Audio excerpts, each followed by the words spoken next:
In this video, I show how to create YouTube playlists. Before that, let's explain about the key features and significance of playlists. Let's dive into it. A YouTube playlist is a collection of videos grouped together in a sequence or collection based on a common theme, topic, or personal preference.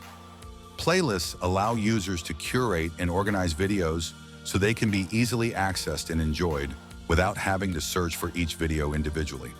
You can create your own playlist or explore playlists created by others, which could range from music and tutorials to workout routines or funny videos.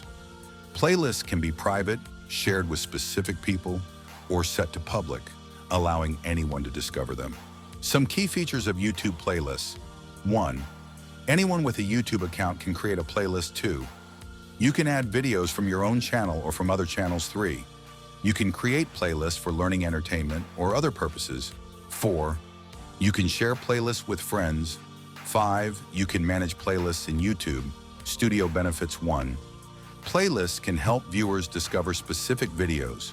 2. Playlists can help keep viewers engaged with your content. 3.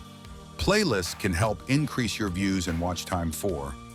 Playlists can help your videos rank higher in YouTube's search results. Now the time to create new playlists on my channel. Let us follow me.